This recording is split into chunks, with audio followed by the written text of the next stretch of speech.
Hi, everybody. Welcome to another edition of Eye on Oshkosh. I'm your host, Cheryl Hentz. And tonight our show is split in two segments. The first segment, I'm going to be talking with someone who's been on the show once before, but it's been a lot of years, and she's back. We're going to be talking about hearing loss tonight.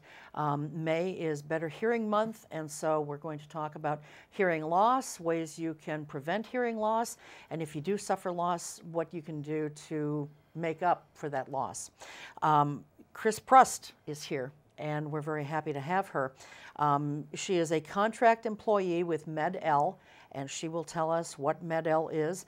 And she's on Med-El's Midwest team of patient support. There are 32 of them across the entire country, and they go around sharing stories and experiences and basically help people get the most out of their cochlear implants by connecting to other assisted living devices. So thanks so much for being here. We appreciate it. You're welcome. And you're also on the state and local chapter boards for Hearing Loss Association of America. I was. You were. I was. You're a past member. Okay, past. All right. I won't make that mistake again Okay. next time you come on the show. So I pulled a few statistics, and it's shocking to me, I guess. Approximately 46 million Americans experience some form of communication disorder, and communication disorders can compromise physical and emotional health and affect the social, educational, vocational, and recreational aspects of life. And approximately 15% of American adults, or basically 37.5 million people, report some degree of hearing loss. Could be a little, could be a lot, but 37.5 million people. That's a lot. That Yes, really it is. So tell us a little bit about, your background, your history of hearing loss. Did it start at a certain age? Was it a gradual thing? What happened with you, Chris? I was actually born with a hearing loss, but I didn't know it. My father worked on outboard motors, and he had grown up on a farm, and due to working with that kind of noise, he actually has severe hearing loss. So he wouldn't go anywhere to do anything about it. So we talked loud at home. The TV was loud. I went to a one-room grade school, so there were maybe 20, 25 of us. We had our lessons at the front of the room at a small table. I could hear the teacher just fine. I went to a small high school, 350 students total. Again, my classes were small. I would sit in the front, and I didn't have any problem. Then I got to college. And things changed. I got in the pit classes. And the professors walked back and forth with their back to me, or they'd be writing on the blackboard and talking, and I couldn't understand a word they were saying. Again, I didn't know that it was my hearing. I just thought I wasn't maybe understanding them. A lot of them had accents, and I thought that was the issue. So I graduated and went to work for Winnebago County Social Services on the Family Service Unit. I worked in homes mostly with either the mother, father, or a couple of kids. It was quiet there, so I could hear them. Yeah. Then I had my children, so I was home for 5 years. And I had a little problem hearing my son cry during the night, but I managed. Mm-hmm. And then I went to work when I went back into the work field at Winnebago Mental Health Institute. And that was a whole different ballgame. It was noisy at the Institute. There were doors banging, sometimes people yelling, keys jangling, announcements. They've worked hard over the years to control some of that noise. The announcements are cut way back, and Sure. Things have been done to help that. But at the time, I had a real difficult time hearing the patients. And when you work with people who are depressed, you need to know what they're saying to you. Sure, you bet. And I was very afraid I wouldn't understand if somebody said to me, I'm going to hurt myself tonight. And so I decided maybe I better get my hearing tested, because it was happening too often that I was not hearing the exact word that they said or hearing the correct word. Right. So I went for a hearing test. And I have, I don't know if it's rare, hearing loss. Most people have upper end hearing loss. Mine is conversation down. So men's voices are difficult for me. Men with facial hair, difficult for me. Most people have the upper end hearing loss, so hearing aid companies make the hearing aids for them. Mm-hmm. So hearing aids, I have had 7 pair since I was 36. I mean, I didn't get my first pair until I was 36. Yeah. And each pair got more and more bells and whistles on it to help me hear. And still, it was a struggle for me to hear. In 2009, I experienced a miracle when hearing loops came around. And Dr. Juliet Sturkins is my audiologist then. And she and her husband put a hearing loop in my church. And that Sunday was like unbelievable. Sure. Now explain to folks what a hearing loop is. And there are also T-coil hearing loops. Is there a difference between the two, or is it one and the same, and the names are just interchangeable? A T-coil is actually a tiny little coil that fits in a hearing aid or a cochlear implant. And what the T-coil does is blocks out the surrounding noise. The actual name for it is telephone coil. Okay. And originally it was to be used on the telephone. So when the phone rang, I would push a button on my hearing aids and I would only hear that voice in the phone. I wouldn't hear anything around me. Hearing loops. A hearing loop is a wire that is wrapped around a room, either on the floor or the ceiling, and it is connected to a microphone system. When that happens, it creates a magnetic field that sends the sound directly to my hearing instruments, and again, blocks out all other noise. Well, that's got to be a blessing, because I've talked to people in the past with, you know, hearing aids from like years ago. And, you know, they would keep trying to adjust them, and you'd hear that squelching or squealing noise, the feedback, if it would get too loud, you know, and they would just say, there's too much background noise. I can't hear what's being said. Background noise is a factor, but the squealing was often when the microphone would be covered, it will squeal. The hearing loop, I don't know how to explain the difference. When I hear without a hearing loop, everything is noisy. I hear fans, part of it is tinnitus.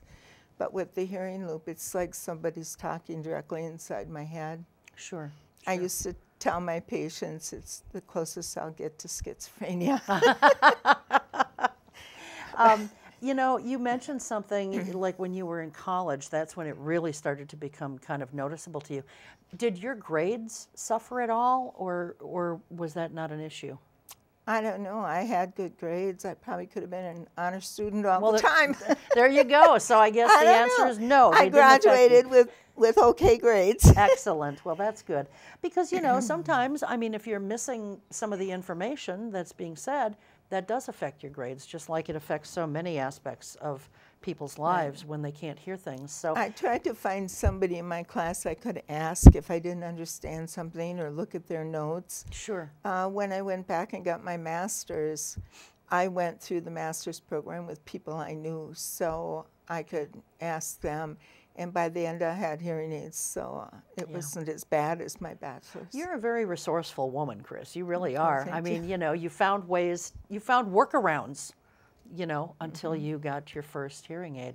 So that was at age 36, and, you know, your hearing loop experiences, and now you have a cochlear implant. Boy, that's tough to say, a cochlear implant. Tell us what that is. Okay.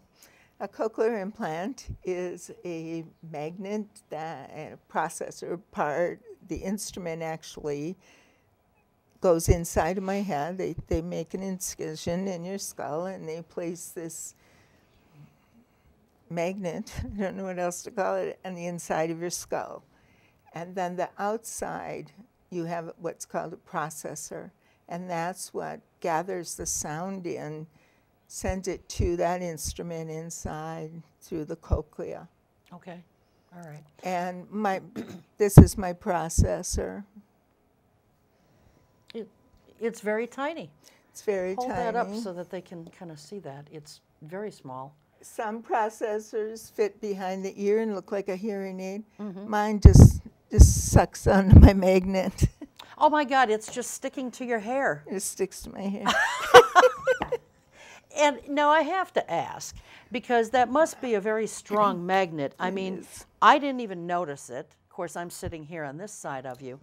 But do you ever worry about that falling off? Or, I mean, do you leave it there all the time?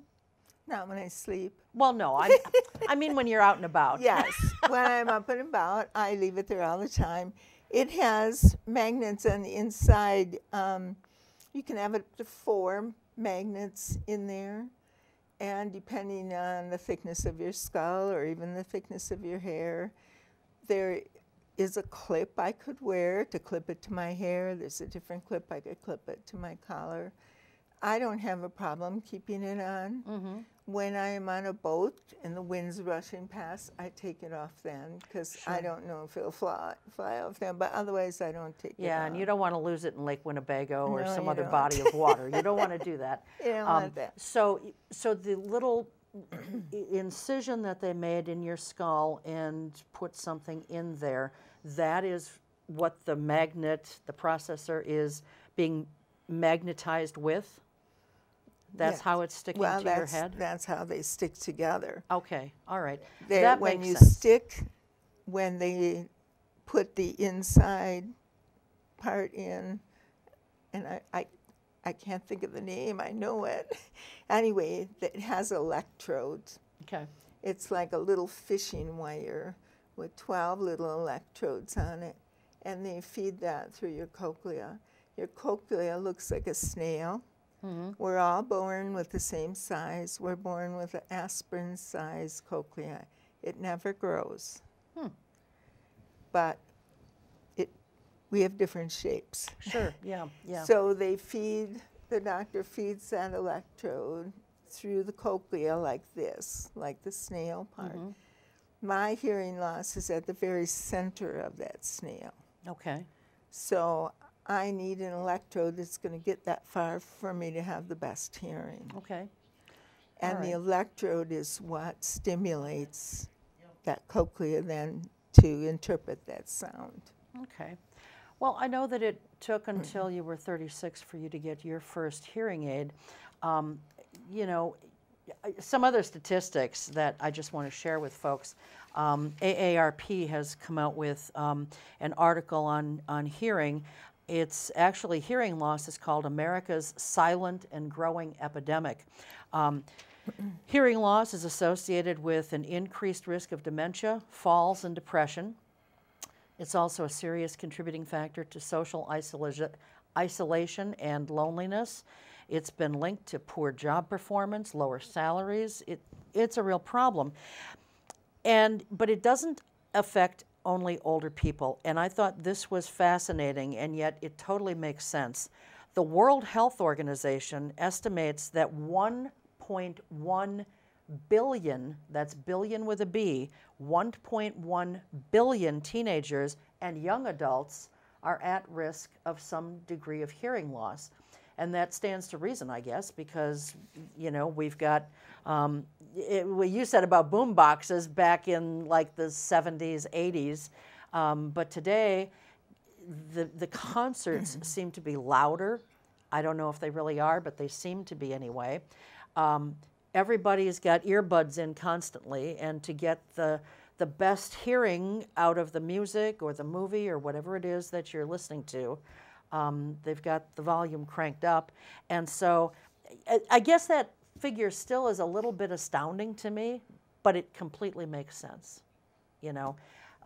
So even just driving in cars, you know, I'm driving around the streets of Oshkosh, or any city for that matter that I might be in, and now especially with the warmer weather, we can hear people with the sound just cranked up, you know. Yeah, it makes your own heart beat. And it's true in the winter too. You know, that's when you really know it's loud. Right. When you can hear it so clearly in your own vehicle and everybody's got their windows rolled up. So there's a price to be paid at some point, probably for a lot of folks. I'm going to say a couple things about what you just said about the statistics. Sure. First of all, it's a hidden disability. If you look at me, like you said, you didn't notice my processor. Most people don't see the hearing aid I wear in this ear because of my hair or my processor. Now, I don't hide them. I don't care if people know I can't hear. I want to be able to hear. Sure. But it is hidden. So anywhere I go, like to the grocery store or someplace, they're sliding those things across the belt, looking down, saying, "Did you find anything?" You know, what? Yeah. Even with my instruments. Yeah. Instruments do not give you perfect hearing. Nothing gives you perfect hearing. So yes, you need to preserve it, but you also need to speak up and say, "I'm sorry, I didn't hear what you said."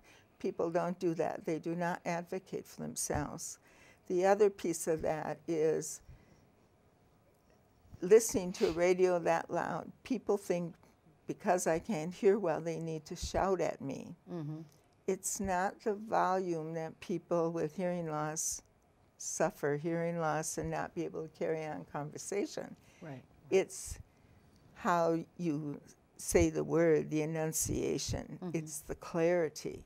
So when you know someone has a hearing loss, you don't start shouting at them. You speak clearly so they can understand. It's enunciating and being articulate in what you say.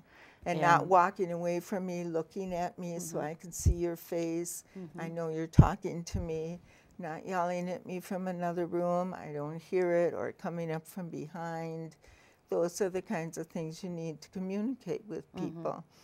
And if one person in the family has a hearing loss, the entire family has a hearing loss, because it's not just my responsibility to be able to communicate. Well, sure, and if you can't communicate with someone else in your household, that's a deficit within the family. Right. You know, so I see what you're saying about that. The other thing is I have 4 grandchildren, and they all have their own headsets, not to listen to screaming music, but to protect their hearing, like when they go to a hockey game, a baseball game, a race, anything loud. Well, you know, times have changed so much, because years ago, people would be on the job mowing lawn on a golf course or at a large corporation that has a lot of landscaping, what have you.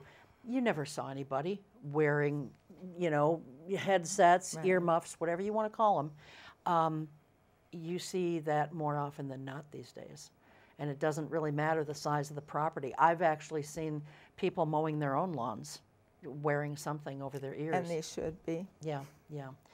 And I'll admit, I don't think of that, you know, when I'm mowing my own lawn or, you know, doing something that is loud. I don't necessarily think of it, but I probably should. But think about 4th of July and all the little kids that are lighting off, you know, firecrackers and seeing everything go up. That noise is detrimental to a young child. They should have ear protection on. That's a good point. And, you know, this is the middle of May, so we're not that far away from 4th of July. You know, so, you know, parents and guardians, you know, watch those little ones' ears as if you're taking them to fireworks displays and 4th of July events. At what age do you think someone should get their hearing tested, or is it more at what point in their life should they get their hearing tested? Well, children are tested at birth, at delivery. That's their first test. Sure, yeah. But sometimes kids will let you know that they can't hear. They'll stand close to the TV or want their music louder if they're playing a song for them, or they won't answer you. They'll be playing, and if you call their name, they just don't pay attention. It depends on their behavior, really, to watch them. I don't know that there is a set age to get them a hearing test, but if you are in tune with your child, you will notice different things that maybe it's time. Depending on if they go to their physician and that particular doctor wants them to check their ears, just like their eyes. You know, they give them a test for their eyes. Some do test their hearing, but there are signs. Sure. What about for adults? You know, should we at some point get a hearing test, or is it just a matter of if we're having trouble hearing, then we should? Most often somebody else tells you when you need one. Okay. Well, no one's told me that yet, so I guess I'm okay. And you know, and I think my hearing is pretty good. I can hear a lot of things, some of which I probably shouldn't, but but I hear it anyway. But I think a lot of people, and we were talking a little bit about this before we actually started taping, you know, a lot of people may have a hearing deficit and they know that they do, or they feel like they do, but they're embarrassed to admit it. They're maybe embarrassed to go get their hearing tested. Perhaps they're afraid of what, if they are definitely diagnosed with a hearing loss, they may be afraid of what that may look like for the rest of their life, how that may change their life. You know, would you agree with that? I would agree with part of that. I think it's a stigma for people. They don't want to wear hearing aids. They don't want people to know they can't hear. Sometimes it's a fear of losing their job or changing their job. But cost is a huge factor. Medicare does not cover hearing aids. Medicare will help pay for a cochlear implant, the first one. I'm right now trying to get a second cochlear implant, and I'm waiting to hear from Medicare if they will help pay for that or not. But cost is huge. The last pair of hearing aids I purchased before my cochlear implant were over $6,000. Wow. And that was almost 20 years ago. Wow. And I've had 7 pairs. So if you add up the cost of what I've put on into hearing aids, that's a lot of money. It's a lot of money. You bet it is. You said something that struck my curiosity here, and we're quickly running out of time, but I want to make sure that we get to this. You said that they might be afraid of losing their job. If someone were to get fired because they're wearing a hearing aid, would that not be grounds for illegal termination? I mean, they have a disability then, right? Or is that not one of the covered disabilities under ADA? No, it is. Okay. That's part of the problem. It is covered under ADA, but nobody follows it. When's the last time you saw a building built without an elevator? Yeah. But when's the last time you saw a new building built without any hearing loop or any kind of assisted device to help me hear at a counter or wherever? They just don't, they're not compliant with that. Are there laws that say you must have hearing loops and well, so the forth? ADA says you must have something to assist people who cannot hear. Okay. That might be a hearing loop, it might be a portable hearing loop, or you're at a bank teller, they've got small microphone loops that they can use. But the theaters used to give us, you know, those cheap infrared things that don't work. So they try, but yes, they have to provide something for you. So what's being done to make companies, corporate America basically, more compliant with the Americans with Disabilities Act? People need to advocate. That's what I do. That's my whole job. That's why you're here. That's why I'm here. I advocate. Because if you don't tell somebody and go after them, you're not going to make any changes. But you ask about being fired from their job. That almost happened to me.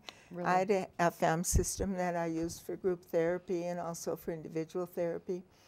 And I needed a stronger one. And the man that took care of that from Madison came, And during the meeting, he told my supervisor that she should terminate my employment because I'm not safe working around patients with hearing aids. Wow. Well, that's a shame that even goes on, and yet it's a shame that a lot of things go on and nothing gets done about it. Right. You know. So people need to advocate. Yes. I don't want to let you go without talking a little bit about your service dog. You have a service dog. I do. The dog is not here with us tonight, sadly. I would have liked to have seen it, but I just learned of it. So I'll bring her next time. okay, there you go. So how does she help you? She is actually trained to help me just for my hearing. And what she does is I don't hear a doorbell. I don't hear a knock on my door. So she alerts me when someone's at my door. I can tell by her bark whether it's somebody she knows or if it's a stranger. She alerts me when my alarm rings in the morning. I don't hear alarms. I've got several sonic boom alarms, even with shakers. It doesn't wake me. So when my alarm goes off, that's her job to wake me. She will alert me to the telephone if I don't answer it. I sew a lot and I don't have a phone in my sewing room. And she will come and look at me and, you know, look at the phone and alert me that something's going on there. Sure. When I'm walking somewhere and somebody's coming up behind me, she'll walk closer to me and kind of push me over. Okay. And you trained her yourself. How did you, real quickly, because we've only got like 45 seconds left, but how did you know how to train her? My friend got her hearing dog from Minnesota, and she had a manual that she had to work with her dog with. She gave me that manual, so I knew what she had to know in order to get licensed. So you weren't working from scratch. No.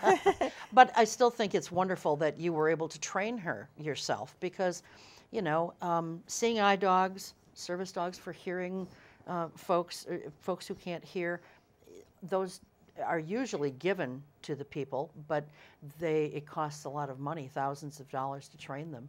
So kudos to you for being able to do it on your own. No, she's a border collie. She's very smart. She makes me look good. There you go. You're the second person I know who has trained their own service animal, so kudos. And thank you so much for being here and sharing your story with us. And we'll make it not another 7 or 8 years. Okay, promise. I promise. You got my word on that. Okay. So just sit tight. We're going to take a short break, and when we come back, we'll be talking with someone from the Military Veterans Museum here in the Oshkosh area and about Memorial Day. So we'll be right back.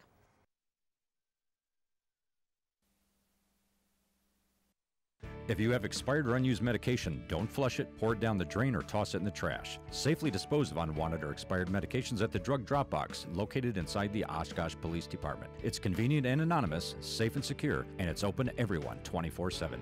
Drop off your prescriptions, over-the-counter drugs, pet meds, and more. Keep drugs out of the reach of children and out of our water supply. Dispose of unwanted or expired medications at the drug drop box. For more information, visit the Oshkosh Police Department website at oshkoshpd.com. Looking to give back to the community? Want to help fight hunger in the Oshkosh area? You can by donating food, your time, or your money. The Oshkosh Area Community Pantry needs more than 250 volunteers to operate and can always use new faces to help with a wide variety of tasks. The pantry cannot do it without you. Please consider helping fight hunger in Oshkosh. For more information, visit us online at oacptoday.org. That's oacptoday.org. It's not just what you say, it's how you say it. It's said that a narrow vision is divisive, a broad vision expansive, but a divine vision is all-inclusive. Welcome all groups of citizens working for the greater good of the community. Speak your piece and be inclusive. The Oshkosh Civility Project is a community-based effort. More information at oshkoshcivilityproject.org.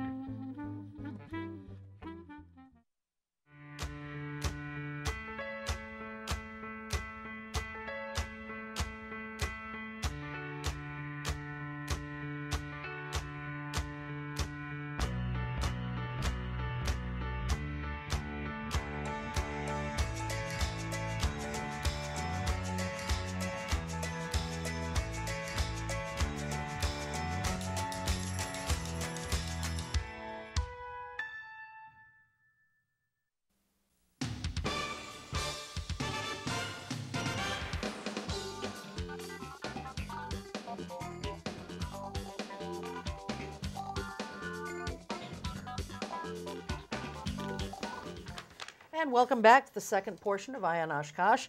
I continue to be your host, Cheryl Hentz, and I'm joined now by Ron Twellman. He is the president of the Military Veterans Museum and Education Center here in the Oshkosh area. And, you know, Memorial Day is right around the corner. We're taping this on the 17th of May, and Memorial Day is at the end of the month. This is a time, of course, when we remember and pay our respects to those who have fought for our country, fought for our freedom, but more specifically those who have not just fought, but they've paid the ultimate sacrifice with their life. They've paid the ultimate price, and I have someone in my family who has done that, and he was lost in the Vietnamese War, the Vietnam War. So I'm very aware of what Memorial Day is all about and how it should be respected and how veterans should be respected. I come from a family of military vets, so. Very good. So, but this is also a good time, I think, while we're talking about Memorial Day and so forth, you know, to talk about the museum. You know, our previous guest was talking how she's just recently been there and how it's beautiful, and it is a beautiful thing, and so we want to talk about that. We want to talk about some of the events that you've got coming up, not just for Memorial Day, but beyond that for the rest of the summer, and kind of what you're doing to commemorate Memorial Day as an organization. So tell us first a little bit about yourself, you know, what branch you served in, what your rank was, any conflicts you fought in. Tell us about Ron Twellman. Actually, I am not a veteran. You're not? No. Well, don't I have egg on my face? Here, well, that's okay. I guess I just assumed that someone who's the president out there would. Of course, we have a president in Washington, too, who has not served in the military, so I guess you're in good company, or not, I don't know. Well, actually, But- yeah, my so you're not connection a to the veteran? military would be through my father, who served in World War II. Okay. I've been a student of history. I actually have a history degree, and I actually came to Oshkosh to work at EAA, Okay. and I retired from there 2 years ago as the curator. Ah, all right. Prior to that time, I had worked with people at the Military Veterans Museum, so they asked me to join them, and so now, as I say, I'm doing the same thing for free now, among other That's things. right, because you're all vets out. Right. You're all volunteers out there. Absolutely, all volunteers. And talking about the fact that I'm not a veteran, often when I'm wearing the hat from the museum, people will make that assumption and thank me for my service. Well, I take advantage of that opportunity now to Sure. explain about the museum and invite them in. There you go. There you go. Well, I think it's wonderful, you know, that we have this wonderful museum in our community. And, you know, it was a long time in coming. It didn't just happen overnight. Definitely. I can remember when the little museum, as it was called even back then, was still in what those of us who have been around here forever called Park Plaza, and is now City Center. Yeah, I mean, you had a little shop, if you will, a little storefront there, and that was my first time through the military museum. But you've got a whole big complex out there, very close to EAA. Why don't you tell folks a little about the history of that museum? Well, the museum goes back to 1991, actually. There were a group of 5 veterans who also happened to be militaria collectors, and they decided that they would get together and form a museum so that they could share their collections with the public. So they did that formally in 1991. As you explained, the museums, actually their first 2 locations were in what is now the City Center. And we actually still have an office there too. Do you really? Yeah, What- just a small office. To do what? Well, it was our administrative office until we opened the building that we're in now. Okay. That building, when it was opened to the public, was really just over 4 years ago in April. And at that point, we started moving some of our administrative operation out there, but we still maintain the other office right now. Close it up. Save on that rent. As it turns out, we actually have someone who has been compensating us for that. Oh, so- very good. But yes, very good. eventually, if we have enough room, we'll move out of that. Yeah, yeah. So tell us, you know, you said it opened officially or formally 4 years ago, but, you know, tell folks, I forget, what's the size of it? What's the square footage of that museum out there? It's about 200 feet long by 60 feet wide, so whatever that comes out to be. Yeah, I'm not a mathematician. I can't I'm do not a math scholar that quickly in in my head mathematics, either. so I can't figure it out. But it's a good-sized building. It is that. You know. Officially, it's the John E. Kinzel Motor Pool, and that has to do with the fact that we got a large donation from the Kinzel Family Foundation of 9 vehicles, and they also sweetened that with a little addition to our building fund so that we could construct a place to keep them. So that got us started in having our own building now. Sure. The land was also donated to us. Gabbert and Rouge, I believe that's the correct pronunciation of their names, I'm not sure. Yeah, Gabbert and Rouge, Yes. Gabbert and Rouge. I've heard it both ways. The Rouge part, Yes. we both have. Right. The other part, we're not so Never sure. sure. Is right. No. So we have land, we have the building. The major portion of that building is the motor pool area where we have the vehicle collection. In the front, there's a small area that's divided between what we call our PX gift shop and then smaller displays from our collection of other types of artifacts other than vehicles. Sure. So other than the vehicles, what are some of the things that folks can see when they come through there? Well, we have a display that relates to the Medal of Honor. There are a few local people who have that medal, and we intend eventually to have every Wisconsin recipient of the medal to be displayed there. We don't have all that information together yet, but working on that. We have an exhibit on World War I that's basically been up since the centennial of World War I started in 2014.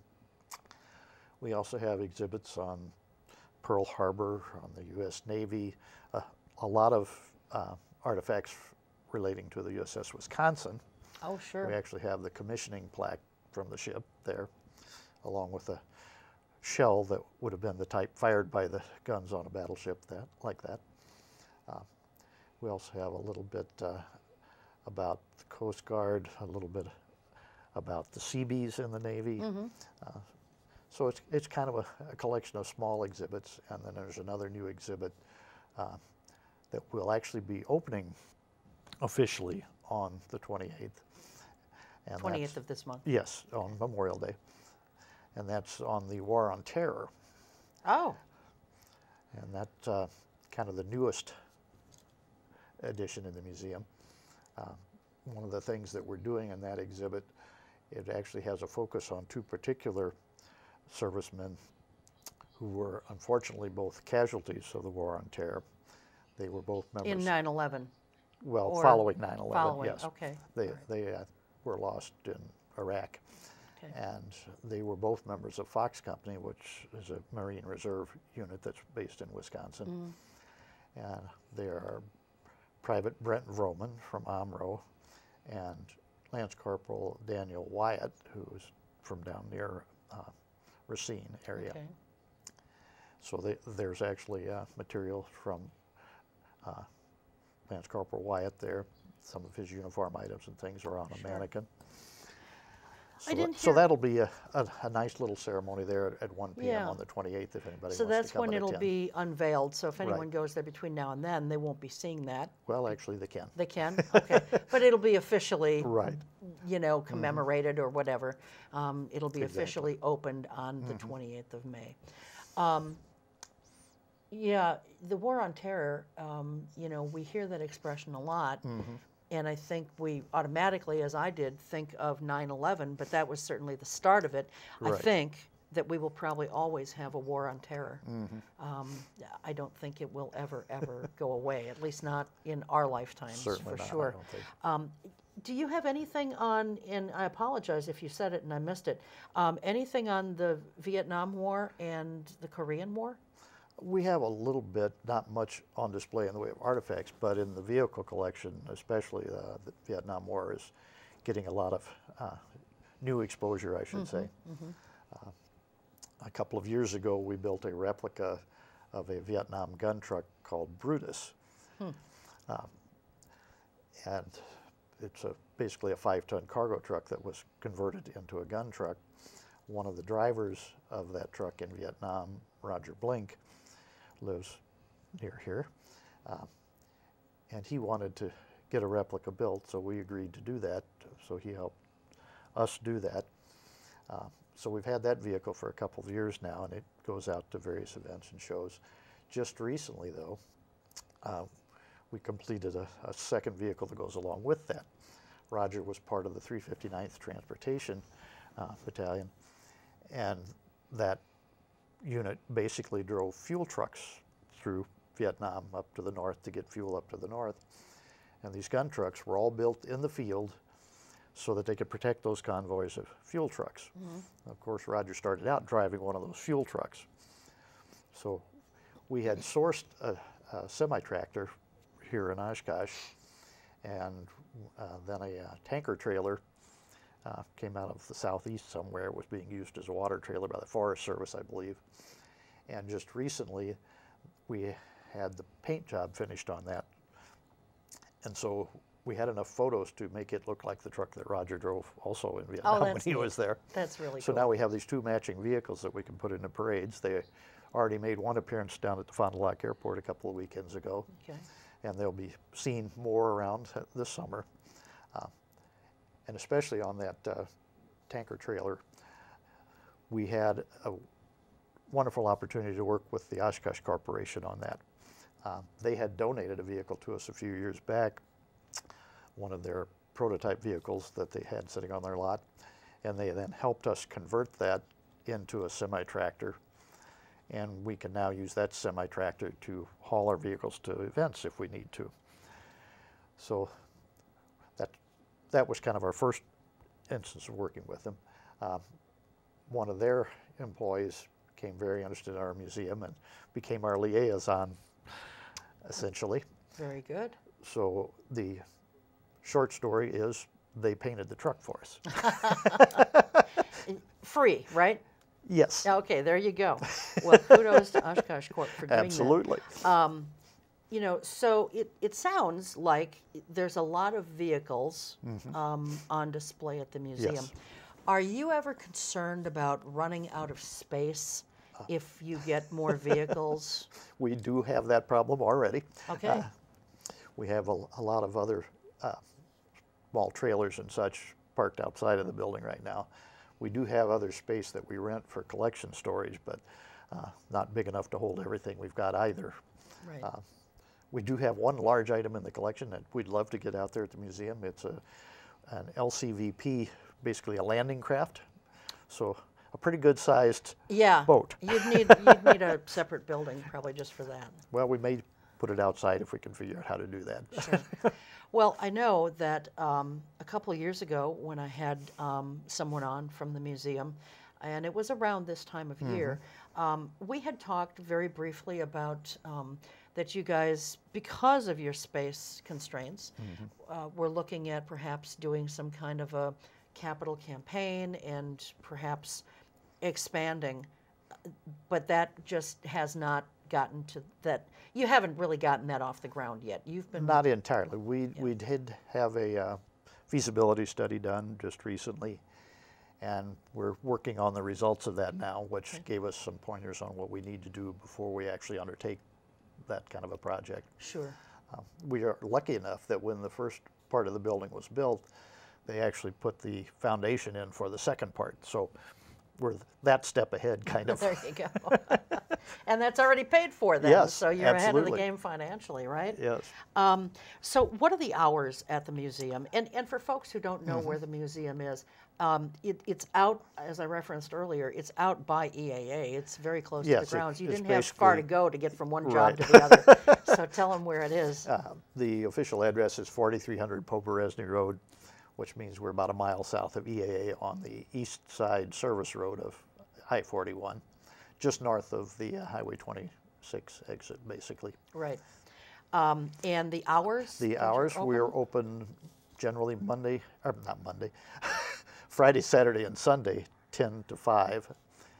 And on occasion, like this Monday of Memorial Day, we'll be open on that day, the same hours.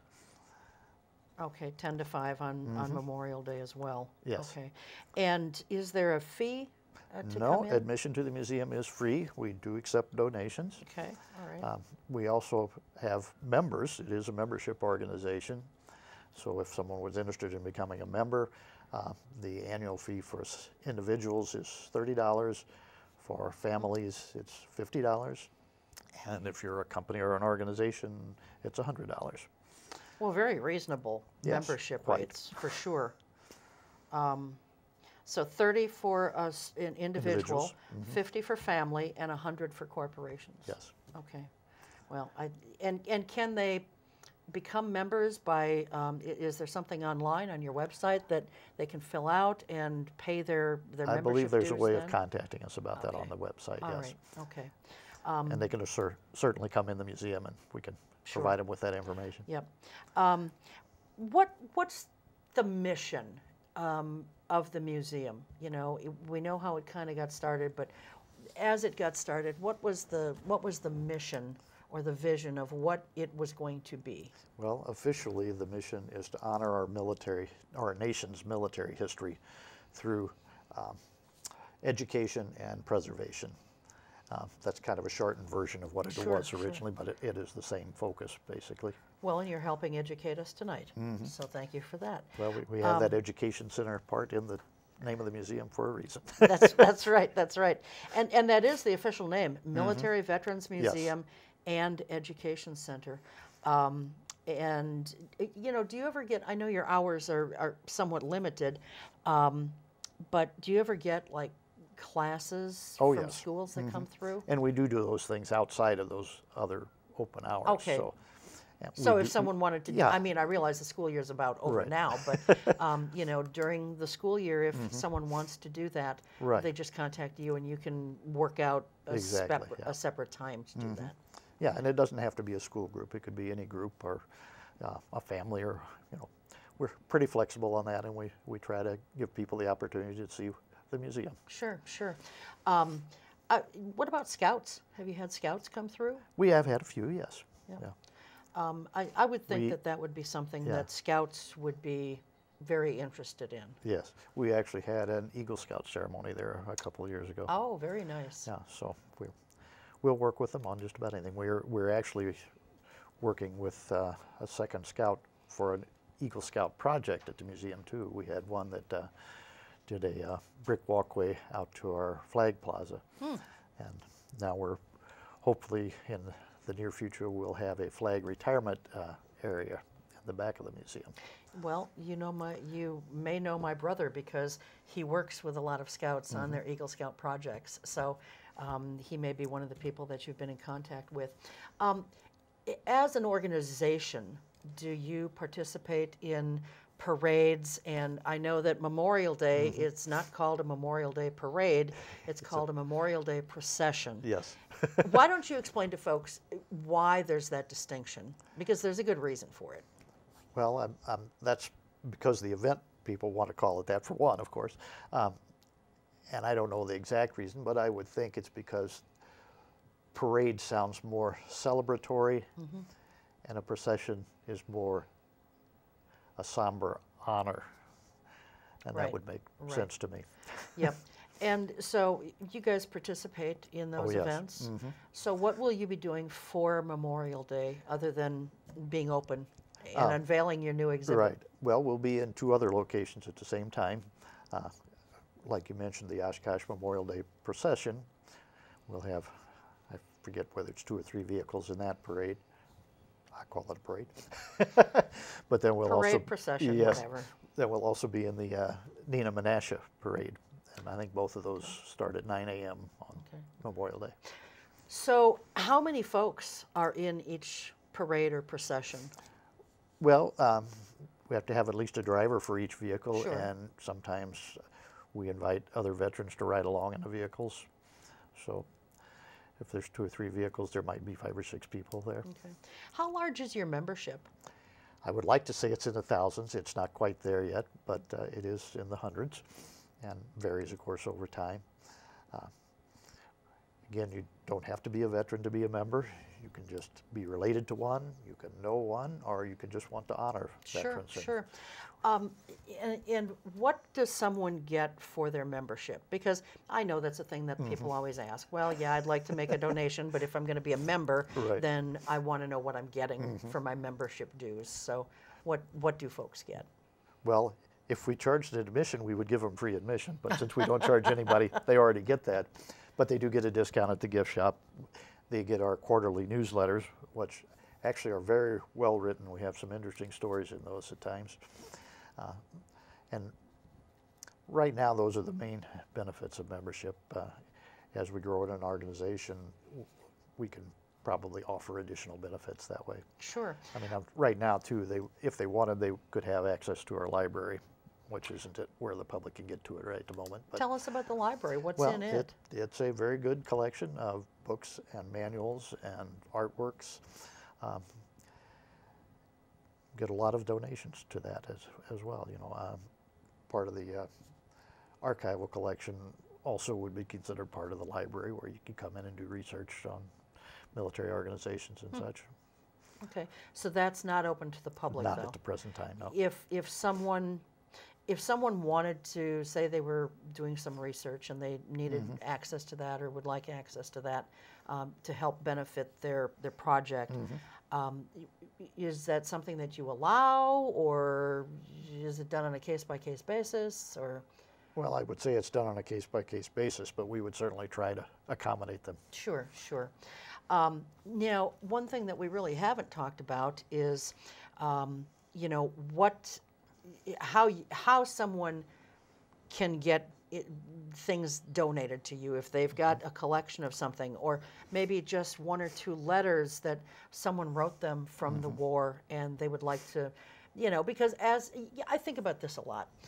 You know, you've got this stuff that has been handed down to you by your parents, and at some point it's not going to matter a hill of beans to someone down the line. You know what I mean? In our families, that's just the way things are.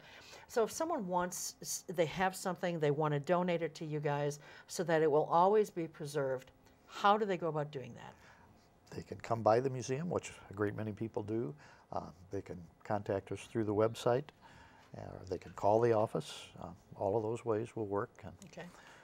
Is there any limit on what you will take or the type of material that you would be interested in? Well, we're starting to get to those. Like most museums, when you start out, you pretty much take anything you that can comes get. in the door. Of course, that ends up causing space problems, which we're experiencing now. So we're getting a little more particular. But in general, anything that we can relate directly to a veteran, we would be interested in. We have a huge number of uniforms already, but if the uniform is complete with all the medals and insignia and patches so that it's displayable, we're still accepting them. Other than that, there's not too much we would turn down, like I say, as long as we can relate it to an actual veteran. Yeah, what is the most type of, I mean, other than some of these vehicles, what are the things that people most generally donate to you guys? Uniforms would be the big one, and the other memorabilia that their service member might have had, you know, their own military records, souvenirs and such. Again, medals and insignia and patches, and sometimes they come from other collectors as well. So again, it has to do with whether that collector knows where those items came from, so we can have the history of the items. Sure. And as people age and pass on, you know, some of that information is getting lost. Right. You know. And you're an entirely all volunteer organization, right? Well, with the exception of we've come to the point where we actually now have a part-time administrative assistant, so that we have somebody to answer the phones more of the week than just the times that we're open. Other than that. But other than that, yes, the board of directors, the docents, the cashiers that work, the maintenance staff that we have a Thursday night crew that works on the vehicles that keeps them all running. So all volunteers, yes. Wow. Okay. Now, you're going to be in the Memorial Day processions or parades, 3 cities. What other events do you have coming up for like the rest of the summer? Well, if I look at my list here. Sure, go ahead. Everybody needs a cheat sheet. Well, I want to make sure I get this right. On May the 30th, so just a couple days after Memorial Day, we're holding a golf tournament at the Oshkosh Country Club at 1 p.m. So if anybody wants to get involved in that, they can call our office and get the details on that. Is that meant to be a fundraiser? Yes, it is. Okay, all right. And I can't give you a list of all the sponsors that we have there. I don't have that with me, but there are quite a few. Sure. Getting into June, it gets pretty busy. We actually have another small fundraiser at Culver's, the one on Westtown Avenue, on June the 6th from 5 to 7 p.m. We'll have a vehicle on display there, and some of our members will be there. I believe we get to take your order to your table for you. So, and in return for that, a percentage of everything that's sold between 5 and 7 p.m. will be given to the museum. Okay. And that's which Culver's? The one on Westtown Avenue, the Okay, north one. Westtown, over by Festival Foods, Exactly. Aurora Medical Center, over in that area.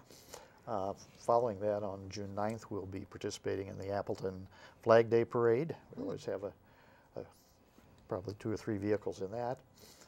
On June 24th, we'll be at the South Park Car Show. June 27th, we'll be back in Appleton to the MASH Blood Drive. And then, of course, July the 4th, again, we're doing 2 parades, both in Oshkosh and in Omro. And then finally, at the end of July, we always have a presence at EAA in the Warbirds area. We have a lot of our vehicles up there. A lot of our members go up and participate in the reenactment area. Okay. And then I know there's a few other events that'll be coming later in the fall, but I don't have details on those right now. You mentioned the blood drive in Appleton on the 27th of June. Where in Appleton? I believe it's in Houdini Plaza every year. Oh, okay, right in the downtown area there. Okay, very good. You got a full plate.